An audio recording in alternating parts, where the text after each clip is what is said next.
Welcome back.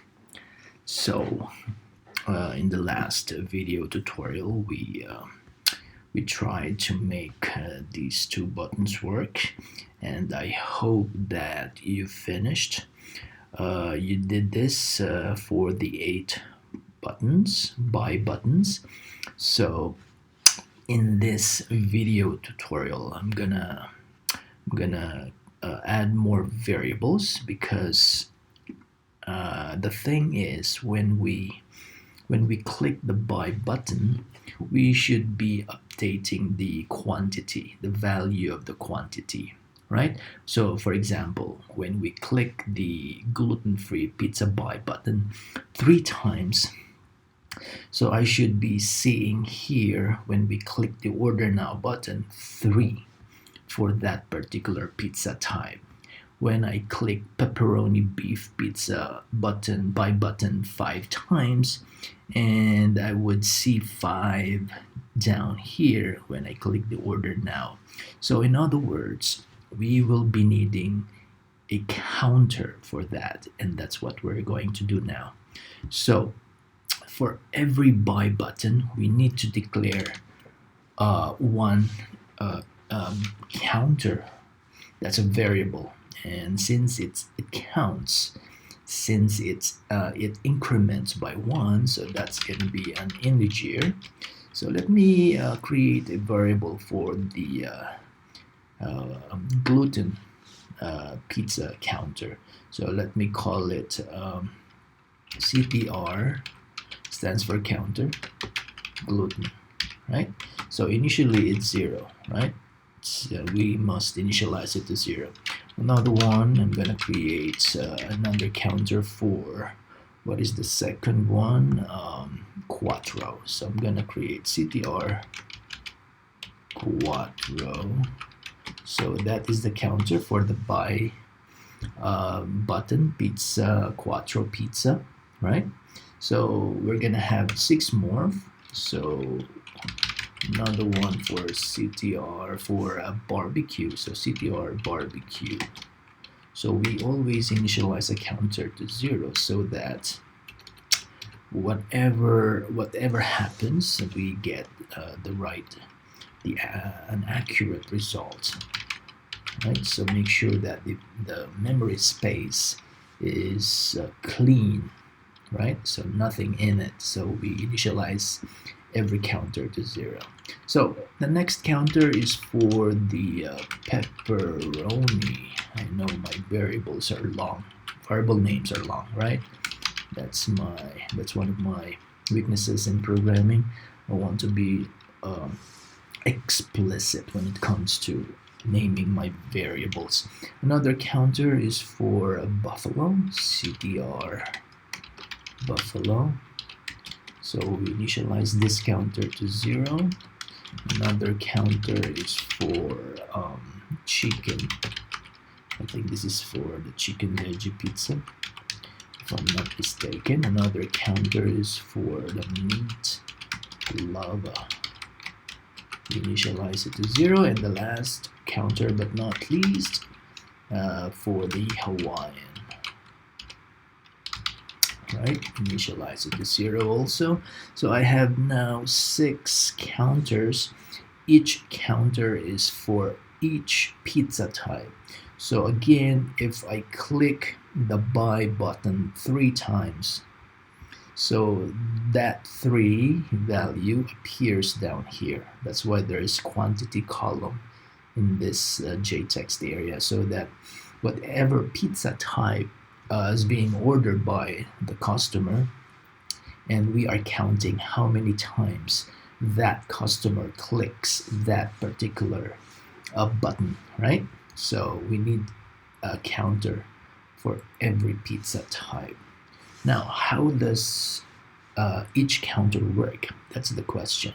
So in here, I'm going to remove the system out print statement.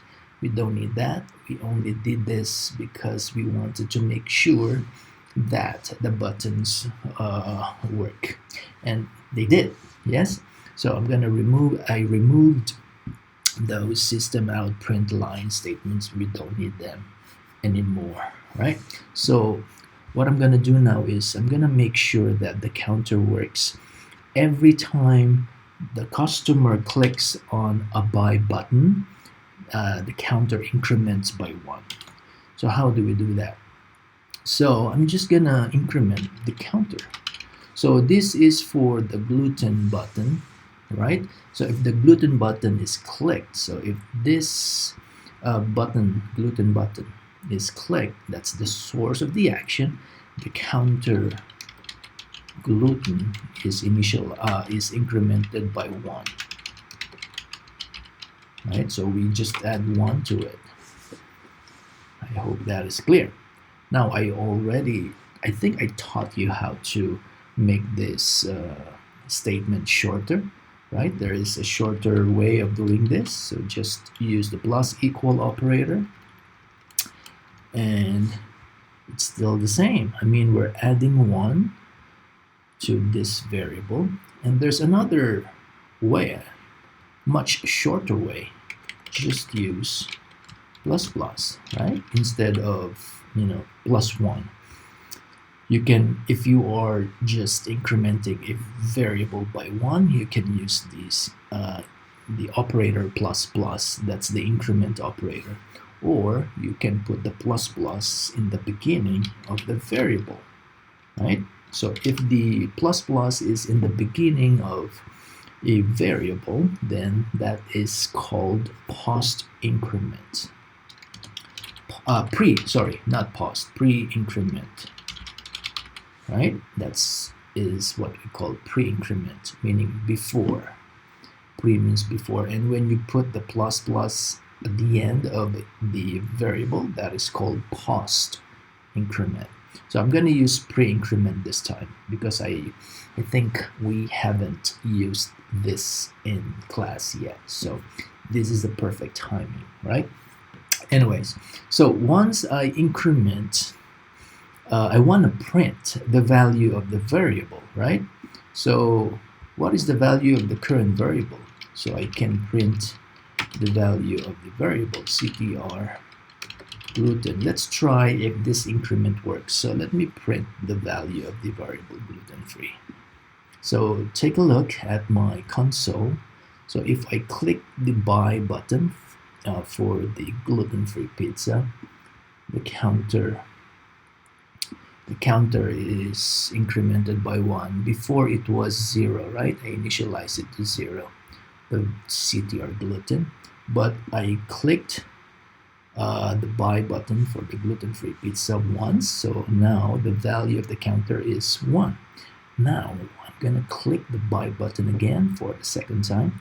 So take a look at the output. It must be 2. Yes. So every time we click this button, it increments, the counter increments by 1. And that's what we need.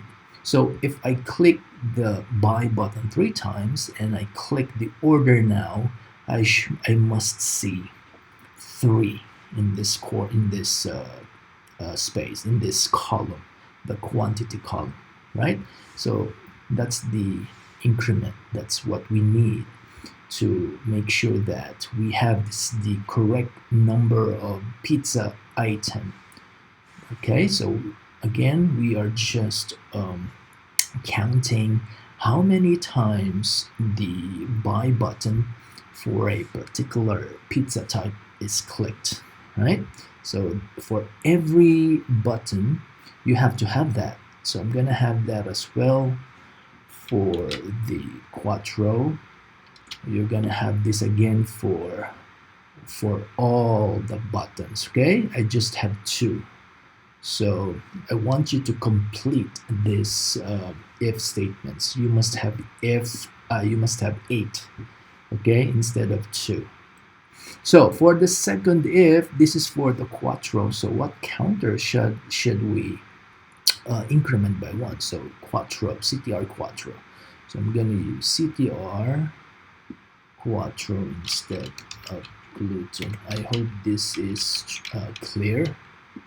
Right, so after doing this, let's try to run this again. Let's see if all these 2 buttons, buy buttons, are working. Okay, let's take a look at our console output. So here it is. The button is clicked. So let me see if the buy button for the gluten-free pizza is working. Yep, works. And how about the quattro? So I started from 1, and then I click it again, so it's now 2. I clicked it again, and so now it's 3. Okay, so that's how to make the buy button work. In the next video, we're gonna continue working on the buy buttons. So this is it for now. See you. Bye-bye.